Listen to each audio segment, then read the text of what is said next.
돌이켜 보면 이제 제일 아쉬웠던 이제 지점이 지난해 이제 4월 대선이 끝나고 이제 정권 출범하기 윤석열 정부 출범하기 직전에 이제 검찰 수사권을 축소하는 방향으로 형사소송법, 검찰청법 개정을 시도를 했잖아요. 네.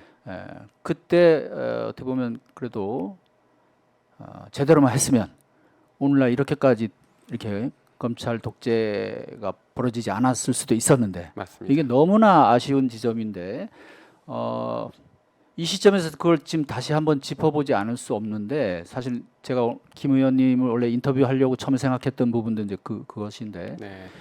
제가 이제 다시 한번 쭉 이제 검토를 해보니까 그때 이제 합의했던 것이 사법개혁 특위 있잖아요, 사개특위. 네, 네.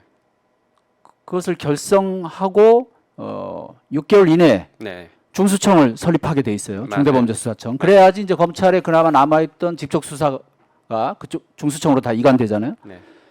그래서 총 1년 6개월이면 잠정적으로 검찰의 직접 수사는 이제 완전히 폐지하고 그때 이제 김 의원님도 네. 공소청법안을 별도로 발의를 하셨잖아요. 맞습니다. 이제 그래서 검찰은 이제 완전히 기소기관으로 네. 수사는 이제 경찰과 뭐 국가수사본부 그다음에 새로 신설되는 중대범죄수사청 그렇죠. 뭐 이런 식으로 이제 나눠지는 건데 그래서 한마디로 이제 권한 분산, 민주주의 원리인 그런 견제와 균형이 이루어지는 아주 사실 이론적으로도 좋은 시스템이었는데 네.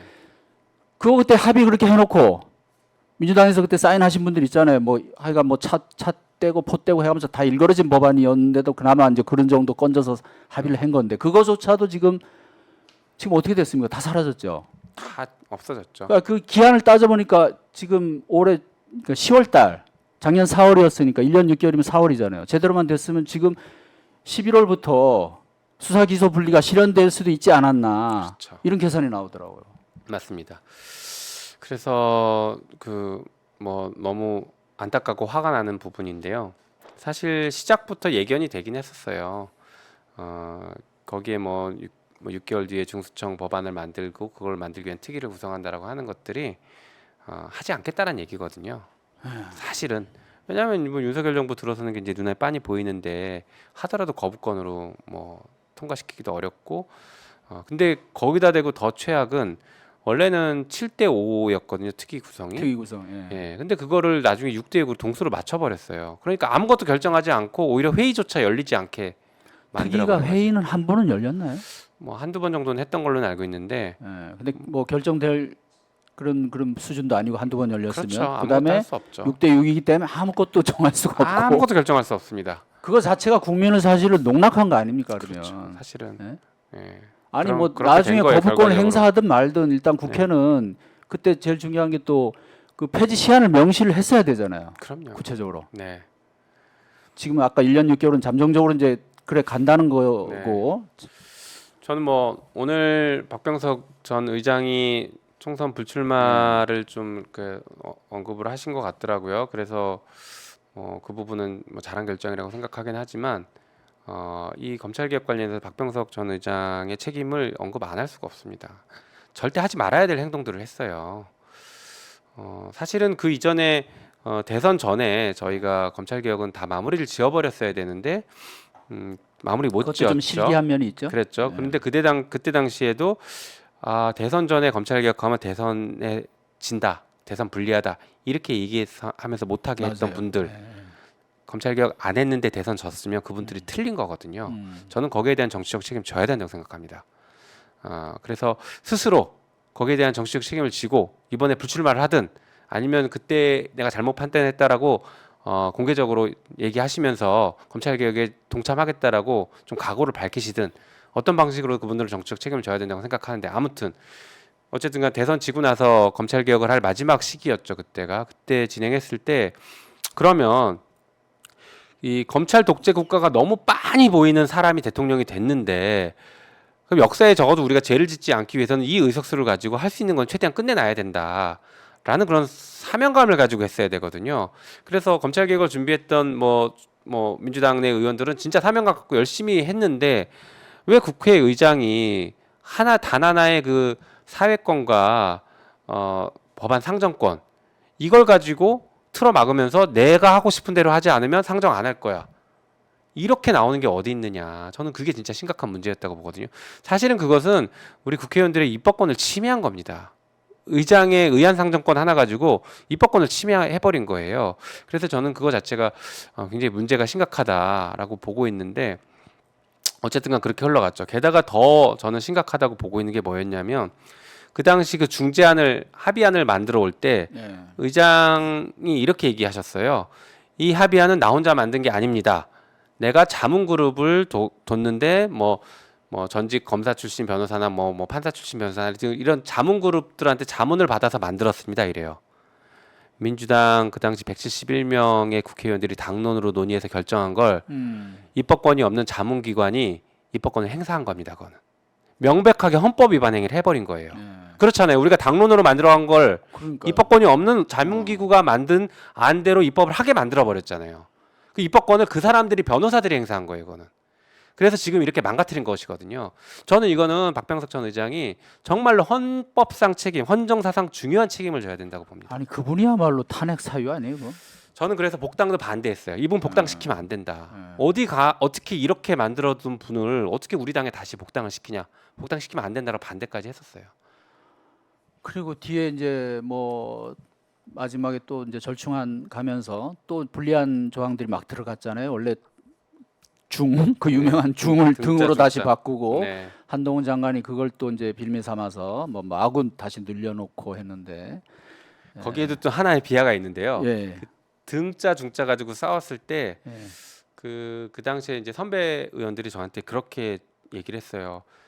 야, 등자로 가더라도 한동훈이 저거 장난 못 친다. 그래서 그건 너무 순진한 생각입니다. 장난 분명히 칩니다. 장난치면 어떡하실 거예요? 그랬더니 야, 그럼 탄핵하면 되지 뭐가 걱정해 이렇게 얘기하셨거든요. 그랬던 그분들이 예, 누구라고 제가 거명은 안 하겠지만 탄핵하면 된다 이렇게 되게 명쾌하게 얘기하시더라고요. 그래서 그렇죠. 그럼 탄핵 동의하시는 겁니까? 그렇게 하면 분명히 탄핵할 겁니다. 하셔야 됩니다. 그랬더니 탄핵하자 그땐. 이렇게 얘기하셨는데 지금 제가 한동훈 장관 탄핵해야 됩니다. 그랬더니 탄핵 의견들이 잘 안 모아지고 있어서 답답합니다. 그러니까요. 그러니까 이게 사실 일반 국민들께서 이제 언론이 이런 부분을 사실 정확하게 전달도 안 하고 지적도 잘 안 해줘서 이게 실상을 잘 모르는데 이게 진짜 어떻게 보면 저는 좀 심하게 표현하면 대국민 사기극이었다. 중수청 사개특위를 결성하고 6개월 이내에 중수청 법안을 만들고 그로부터 1년 뒤에 중수청을 발족한다는 이제 그거잖아요. 그래서 이제 우리가 잠정 1년 6개월을 받던 거고 그때 제대로만 됐으면 지금 바로 11월부터 제 계산으로는 네. 그랬다면 근데 이런 얘기를 하면 또 이제 그래요. 아니 이게 왜 그렇게 검찰의 수사권을 뺏으려고 그러냐. 이제 검찰 논리도 있는데 상당수 또 보수층이 그런 논리가 있잖아요. 결국은 니네 그 정치적인 이해관계 때문에 그런 거 아니냐. 이재명 대표 수사 못하게 하려고 그러는 거 아니냐. 문재인 정권 때는 그렇게까지 안 그러다가 이제 이런 논리가 또 나옵니다. 네. 근데 이게 민주당을 위해서인가요? 검찰개혁 수사 기소 분리하자는 게? 전혀 아니죠. 예. 그 수많은 진짜 사회 피해자들이 눈물을 흘리고 있을 것이고요. 실제로 이재명 대표에 대한 수사 경찰이 많이 했습니다. 경찰한테 넘기더라도 수사할 거예요. 근데 그렇기 때문에 하는 건 아니고 이게 그 민주주의 원리에 맞으니까 권력을 한 기관에 집중시켜 주는 것에 폐해가 너무 크니까 그거를 원점으로 돌리자. 그것이 국민의 기본권을 지키는 길이거든요. 누구도 검찰의 무소불위 권력을 피해갈 수가 없어요. 이거 정치인이라서가 아니라 일반 시민들도 다 피해갈 수 없고 그러다 보니까 검찰은 기득권 카르텔에 붙어버리거든요. 그러니까 기득권이 잘못하는 것에 대해서는 눈 감고 봐주고 뭐 보셨지 않습니까? 이정섭 검사 뭐 기업인들 수사해야 될 사람 기업인들이랑 술 먹고 밥 먹고 이런 사진이 나왔지 않습니까? 그런데 어떻게 기업인들에게 공정한 수사를 요구할 수 있고 대기업으로부터 피해를 받은 중소상공인들이 수사를 해달라고 요청하면 대기업을 수사하겠습니까? 이런 상황이라면 절대 못하는 거죠. 온 국민이 피해자가 될 수 있는 거예요. 그래서 이런 것들을 분리를 시켜서 가야 된다. 그래서 서로 견제하게 만들면 어느 한쪽이 권력을 남용하려고는 할 겁니다. 분명히. 권력이란 속성 때문에 권력을 남용하려고 할 건데 다른 기관에서 다른 권력 기관에서 그거를 제어할 수가 있는 거죠. 견제할 수 있는 거죠. 그렇게 서로 견제하게 만들면 권력이 자동적으로 그래도 공정하게 행사되는 쪽으로 흘러가고 국민의 기본권을 지키려고 하는 쪽으로 흘러간다. 게다가 국회가 그거를 상시적으로 견제하고 감시하고 있기 때문에 자연스럽게 국민의 기본권을 지키는 쪽으로 간다라고 봅니다. 물론 처음에는 혼란이 좀 있을 수 있을 거예요. 제도를 개혁하면 제도를 기존에 오랫동안 했던 관행이나 여러 가지 것들이 있기 때문에 그 제도가 정착되는 초기에는 혼란이 있을 수 있지만 그 혼란으로 드는 사회적 비용보다 권한을 집중시켜서 발생하는 국민의 기본권 침해라든가 여러 가지 사회적 비용이 훨씬 크기 때문에 우리는 그걸 줄이는 쪽으로 가는 게 맞습니다. 그러니까 주요 선진국들이 검찰에게 수사를 안 맡기는 거 아닙니까? 그렇죠. 법상 권한이 있더라도 실질적으로 수사를 안 합니다. 인력을 배치를 안 해줘 버리거든요. 그렇죠. 그 부분도 사실 잘못된 언론 보도로 인해서 많이 그 오도 여론도 오도가 돼 있고 진실이 호도된 상황인데 뭐 검찰이 뭐 수사권을 많이 갖고 있다 선진국들이. 네네. 근데 거기서 얘기한 수사권은 사실 수사 지휘 기능이나 뭐 감독 기능이나 이런 쪽이 많고 직접 수사는 사실 별로 하지 않습니다. 거의 행사하지 않잖아요 검찰이. 네네. 대부분 경찰이 다 하고 있는데 어쨌든 지금 말씀 들어봐도 결국은 이 수사 기소 분리 검찰 개혁의 완성판이라고 할 수 있는 수사 기소 분리는 결국은 뭐 특정 정당이나 정당의 이해관계와도 상관없고 정파적인 것도 상관없고 민주주의를 실현하는 맞습니다. 또 민생을 네. 위하는 것이고 이런 것이 좀 제대로 이해가 좀 되고 검사들도 좀 이런 어떤 대의에 좀 같이 좀 공감을 하면 좋겠어요. 자기들 그 자꾸 그 밥그릇만 생각하고 그러지 말고 왜 자기들만 선이고 정의가 아니잖아요. 한 장관이 국회 나와서 맨날 발언하는 거 보면 그거예요. 맞아요. 검찰이 뭐 뭘 못하니까 뭐 국민들에게 피해를 가고 국민들은 그렇게 생각 안 하시고 맨날 그래요. 네. 그 그렇죠. 어떤 국민들을 만나서 맨날 얘기를 들으시는지 너무 우리만 절대적으로 옳다는 이런 네. 진짜 검찰 지상주의적 사고가 너무 강하다. 그리고 어쨌든 그 점에서 사실 그 김 의원님이 이제 뭐 얘기를 어느 정도 마무리해야 되겠는데 사실은 공소청법반 그다음에 황운하 의원이 발의했던 또 그 중대범죄수사청법안 이런 것들이 다 2021년 초에 벌써 나왔잖아요. 그럼요. 그래서 이제 한 가지 아쉽고 약간 민주당에서도 조금 뭐 비판을 하자면 아까도 이제 뭐 이제 그런 분위기 때문에 그랬겠지만은 그것을 외부에서 봤을 때는 어떤 그 당리 당략이나 대선을 의식해서 계속 어떤 그 추진을 제대로 안 하고 그렇게 하다가 좀 실기를 하고 정권이 바뀐 다음에 급하게 서두르다가 또 오히려 탈이 나고 이런 점에서 민주당에서도 상당히 뼈아프게 반성을 해야 되지 않나 이런 생각이 듭니다. 네, 뭐 하여튼 그 과정에서 하여튼 그래도 민주당에서는 그 법안을 개정하고 하는 과정에서는 아까도 말씀하신 것처럼 민주당의 정략적인 게 아니라 국민을 위한 법을 만들어야 된다는 차원에서 접근을 했던 건 맞는데 저는 그 전에 그 문재인 정권 때 끝냈어야 되는데 끝내지 않고 이렇게 쫙 뒤로 밀려서 말씀하신 것처럼 마지못해 하는 모양새를 취하면서 시간이 촉박하다 보니까 네. 등이냐 중이냐 이런 거에서도 의장한테 모든 권한이 사실상 넘어가는 걸 자초해버린 거죠. 그래서 이런 상황들이 민주당이 굉장히 전략적으로 부족했다라고 생각하고 그렇더라도 해야 될 건 해야 됐고 사실은 그때 만든 법에 의하더라도 저희가 통과시킨 법도 지금 한동훈 장관이나 윤석열 장관이 완전히 그 법을 그 망가뜨리는 시행령을 가지고 이렇게 악용해서 그렇지 그 법 자체만 놓고 보면은 그래도 정상적인 국가라면 네. 권한을 저렇게 남용하지 않는 정상적인 국가라면 그래도 큰 발을 진보한 네. 법이기도 해요. 맞습니다. 예. 왜냐하면 6개의 범죄 중에 4개를 없애고 2개만 남겨놨고 게다가 그 별건 수사를 못하게 수사 개시 같은 걸 못하게 했고 그다음에 수사한 검사는 직접 기소를 못하게까지 만들어놨거든요. 여러 가지 안전장치들을 더 만들어놨어요. 그래서 그런 것들을 보면은 훨씬 진일보한 법이긴 한데 거기에 대한 제대로 된 평가를 받기도 전에 시행령으로 법을 완전히 망가뜨려놔서 지금 이 사단이 발생한 것이고 그거를 민주당이 알면서도 왜 끌려갔냐에 대한 이런 정치적인 전략적인 그 부족함 이런 것들에 대한 비판을 어쩔 수 그러니까요. 없다고 생각합니다. 그래서, 좀 반성해야죠. 예, 그 당시를 돌이켜 보면 이제 여론전에서도 사실은 좀 불리하게 돌아갔고 물론 이제 그 보수 언론 자체가 문제가 많지만 네. 그런 것들을 호도하는 그럼에도 어쨌든 2021년 초에 그렇게 발의했을 당시에 이미 그때 충분한 검토를 하고 그럼요. 뜻을 모아서 이 대선 의식하지 말고 그랬으면은 뭐 저렇게 박병석 의장 같은 이상한 사람한테 끌려다니면서 막판에 막 시간이 없어가지고 맞습니다. 쫓기고 문구 하나 막 못 지키고 이런 일은 없지 않았나 하는 생각. 그다음에 한동훈 장관한테 저렇게 엉뚱한 반격을 당하는 뭐 사실은 지금 말씀하신 대로 이게 너무 비정상적인 그러니까요. 일이긴 한데 네, 네. 예, 어쨌든 지금 결과가 이렇다 보니까 그 점에서 상당히 아쉽다.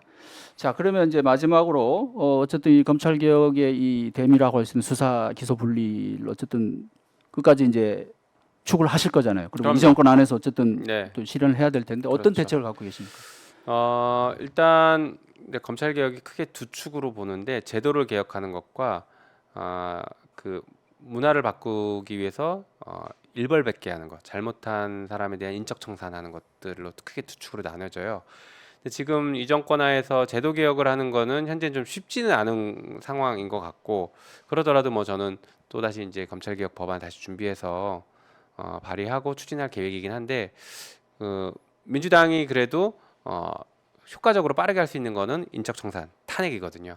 그래서 지금 단계에서의 검찰 개혁은 탄핵을 중심으로 일단 인적 청산. 네, 탄핵을 중심으로 가는 게 맞다라고 봅니다. 그래서 검사들이 탄핵되면 5년 동안 공직 임용이 제한되고 5년 동안 변호사 개업이 금지가 되기 때문에 정치 검사들이 정권에 충성할 명분이 사라져 버립니다. 동기가 없어져요. 예.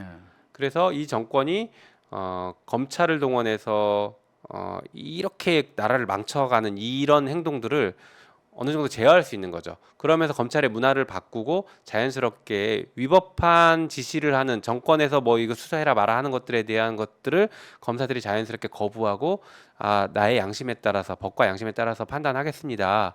라고 하는 분위기들을 자연스럽게 좀 정착시켜 주는 거죠. 내가 저기 뭐 선배 말 들으면 검사장님 말 들으면 저거 탄핵당합니다. 이렇게 그 일선에 있는 검사들이 그 상급자의 위법한 지시에 대응할 수 있는 논거를 만들어 줘야 돼요. 그래서 자연스럽게 검찰이 권한 남용하는 것들을 일단 좀 막아놓고 그 다음에 제도를 통해서 완전히 바꿔내는 이런 것들을 좀 취해야 된다고 생각하고 있습니다. 예. 그 공소청 법안은 어떻게 되살리지 그건 이제 않으십니까? 그 폐기됐고요. 그러니까 법이 통과되면서 다시 대안 반영 하려면 또 폐기됐고 다시 하려면 다시 발의를 해야 됩니다. 그래서 지금 흐름과 관련해서 한번 또 그건 또 준비를 뭐 해봐야 따로 검토를 또 해야 하셨다고. 된다고 생각해요. 예, 오늘 검찰개혁 전사이신 우리 김영민 의원님 모시고 여러 가지 얘기를 나누는데 뭐 사실 시간 되면 또 더 얘기를 나누고 싶은데 예. 다음에 또 다시 예. 한번 하도록 하고요. 예. 어쨌든 그 야근하느라고 고생하는 검사들을 위해서라도 이 수사 기소 분리 검찰 개혁은 반드시 완성이 돼야 될 것 같아요. 그래서 각자의 고유 영역에 전념할 수 있도록 네. 그렇잖아요. 검찰이 원래 그 기소, 네. 공소 유지 이것이 고유 활동 영역 아닙니까? 그러니까 법률가가 할 일을 해야죠. 예, 그러니까 법적인 그런 활동에 좀 더 치중하기 위해서라도 그러면 자연스럽게 야근도 좀 줄어들 것이고 그럼요. 지금 너무 불필요한 활동이 많고 또 정치적인 수사에 너무 아까 말씀하신 것처럼 그쪽으로 집중하다 보니까 인력의 어떤 그런 불균형, 그렇죠. 이런 문제들 자연스럽게 해결되지 않느냐 검찰 개혁이 완성되면 국민들께서도 계속 관심을 갖고 응원해 주시고 또 우리 김 의원님 활동에도 많은 분들 좀 우리 계속 지속적으로 응원해 주시면 좋겠습니다. 오늘 감사합니다. 네, 감사합니다. 조성식 어퍼컵 오늘 마치겠습니다.